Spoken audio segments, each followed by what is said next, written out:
Olá, nossa aula de hoje será a correção dos exercícios sobre máquinas simples. Então, vamos aqui às questões.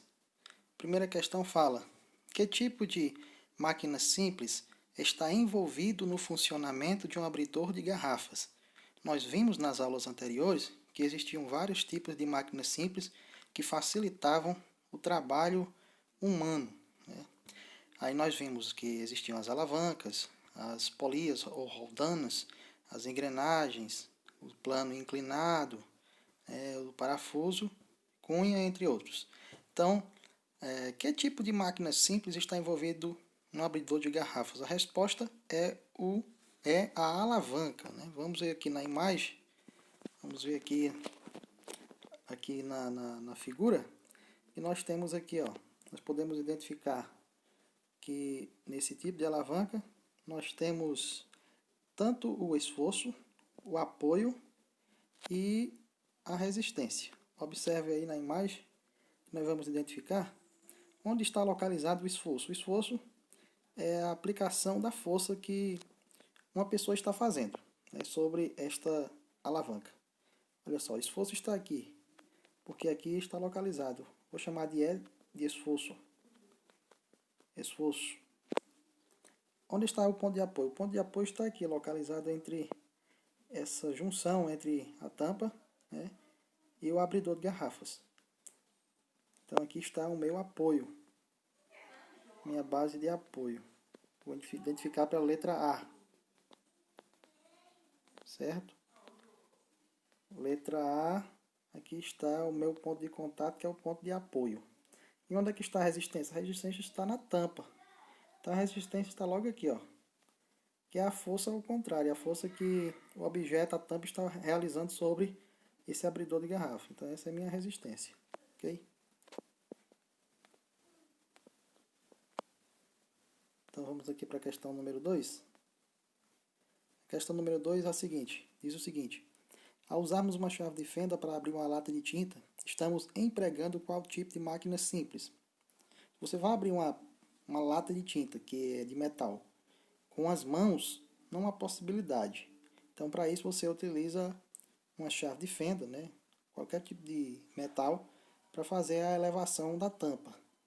Então, qual é o tipo de máquina simples utilizado quando se abre uma lata de tinta?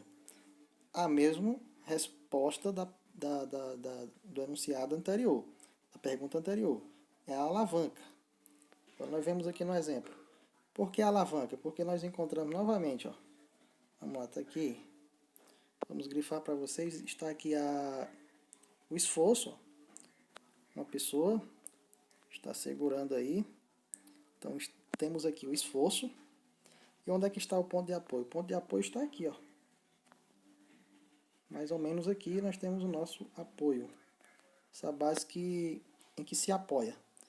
E a força resistente já está logo aqui, ó, na tampa, que está sendo elevada. Vamos para a próxima pergunta.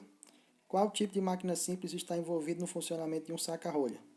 Agora, esta máquina simples aqui ela é chamada de parafuso. Um saca-rolhas ele tem um parafuso, né? Você aplica a força, né, para baixo, e o parafuso ele tem ali um plano inclinado, né, em forma de espiral. Esse plano inclinado em forma de espiral ele vai abrindo para as laterais e vai penetrando, porque mais embaixo ele tem novamente ali um outro plano inclinado, né, pontiagudo, né, ele tem uma ponta fina, então ele vai penetrando na madeira. Próxima pergunta é: que tipos de máquinas simples estão envolvidos no funcionamento da tesoura? Então, na tesoura nós temos dois tipos de máquinas simples. A primeira é a alavanca. Aqui eu coloquei tesoura, mas vou riscar aqui para vocês saberem que isso aqui é a alavanca. A alavanca não é alavanca. E cunha, né? Porque a cunha ela é como se fosse também dois tipos de plano inclinado, né? Você vê que as cunhas, por exemplo, a faca, né? Ela tem aquela parte, né, afiada de um lado e do outro. O machado também é um tipo de cunha, né? Tem um lado afiado do lado do outro, ou seja, dois planos inclinados, formando dois ângulos, um ângulo ó, aqui e aqui. Dois planos inclinados, tanto o machado e a tesoura também. Essas partes cortantes da tesoura são duas cunhas, são uma cunha em cima e outra cunha embaixo. Olha só.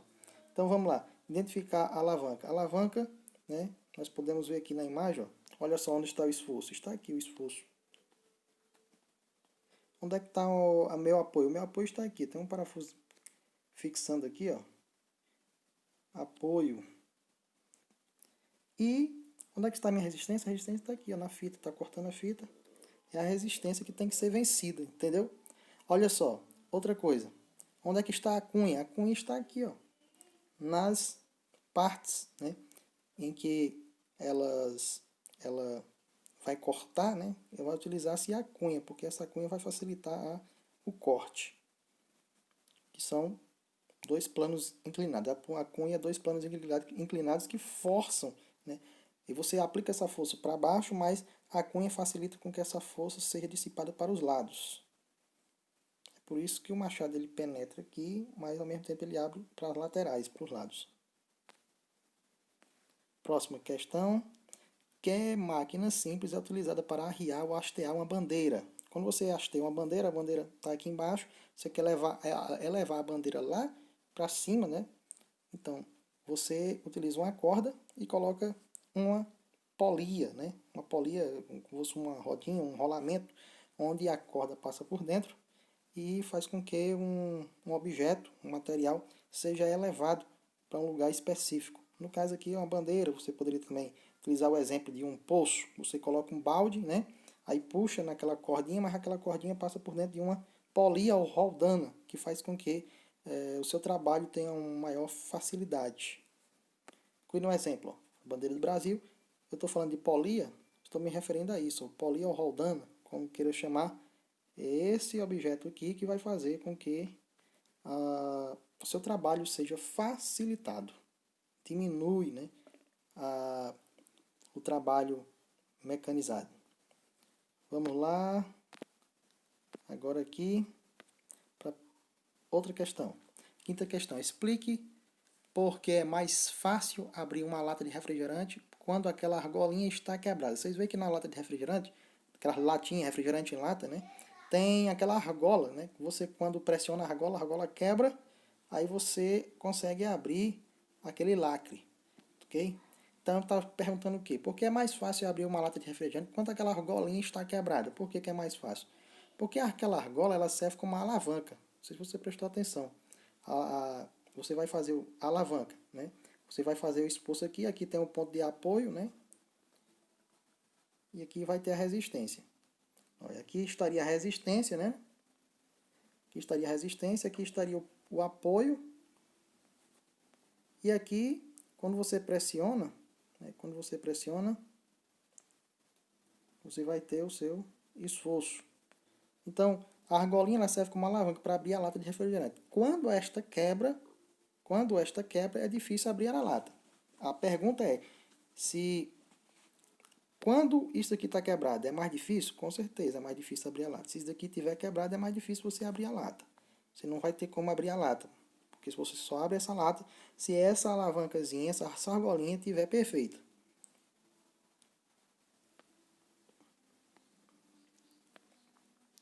Pergunta aí. Elabore um pequeno texto no seu caderno que compara uma dificuldade de elevar um mesmo objeto usando cada um dos seguintes processos. Perceba que são três planos inclinados. Primeira coisa que tem que perceber, são três planos inclinados. A diferença é que um está mais inclinado do que o outro, né? Nessa primeira situação, nós temos aí um plano inclinado muito mais elevado. Nessa segunda situação, nós temos um plano inclinado mais suave do que o primeiro. E na terceira situação, nós temos um terceiro plano inclinado, mas só que ele está utilizando uma outra máquina simples, né? Que é esse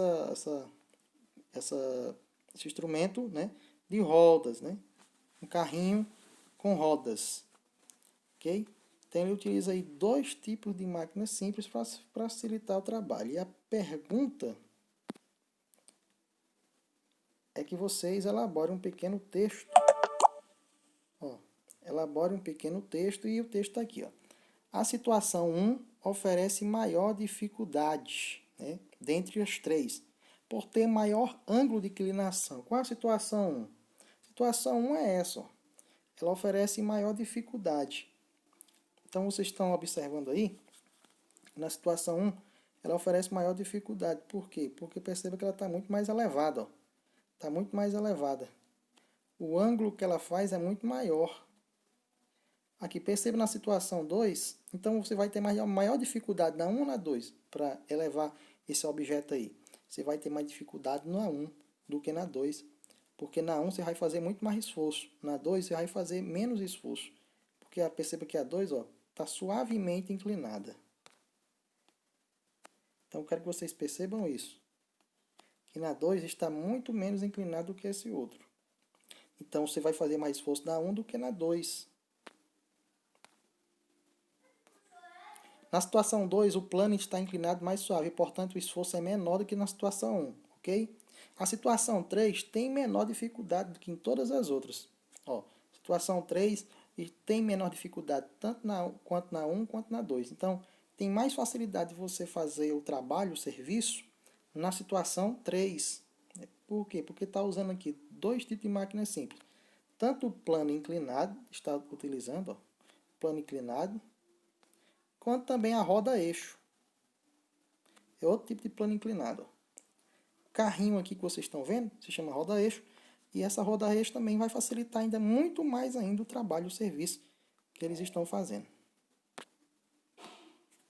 Então tá aqui, ó. A situação 3 aqui tem menos dificuldade, pois se trata do uso da roda-eixo, que facilita ainda mais a tarefa. Essa próxima questão aqui, os 6 esquemas, na verdade eu só coloquei 3, né? Mas considere apenas essas 3. Os 3 esquemas a seguir mostram equipamentos que se baseiam na máquina simples, chamada alavanca. Faça um esboço de cada um desses equipamentos e identifique e indique neles o ponto de apoio e os locais em que atua o esforço e a resistência. Eu já coloquei para vocês aí, ó, a identificação do ponto de apoio, do local também de esforço e de resistência, eu já coloquei para vocês. Perceba que nessa pinça aí, ó, onde é que está a resistência? A resistência está lá naquele objetozinho pequenininho. Onde é que está o esforço? O esforço está ali entre os dedos, né, da pessoa que está segurando. Onde é que está o apoio? O apoio está bem ali, né, no fim. Ó.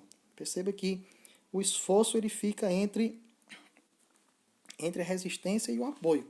Então, existem 3 tipos de alavanca. Existe a alavanca interpotente, a interresistente, né, e a interfixa. Esse primeiro tipo aí é a alavanca interpotente. Por quê? Porque a força está no meio. Quando a força está no meio, esse tipo de alavanca é chamado de força interpotente. Potente vem de potencial, vem de força, vem de esforço. Então, quando o esforço estiver no meio, o tipo de alavanca é interpotente. A questão não está pedindo isso, mas estou apenas complementando. Na segunda aí, na letra B, nós temos o quebra-nozes. Perceba aí novamente que eu já identifiquei para vocês, ó. Já respondi, né? Perceba aí onde é que está o esforço agora. O esforço está lá no começo, ó. Esforço, resistência está ali nas nozes, ó. E o apoio está ali naquela base que está fixada. Então, aí no caso, a resistência que está no meio. Na primeira situação, na letra A, o esforço estava no meio. Agora é a resistência que está no meio. Então, esse tipo de alavanca é chamado de interresistente. Por quê? Porque a resistência está no meio. Na letra C, nós temos uma tesoura de jardineiro. Eu já identifiquei para você, já respondi aí. Olha só onde é que está o esforço. O esforço está ali na mão, né, da tesoura, entre as mãos da tesoura, sendo segurado para fazer o movimento de corte. Aí no meio nós temos o esforço ali, ó, naquele parafuso fixo ali, ó, que permite um movimento para cima e para baixo.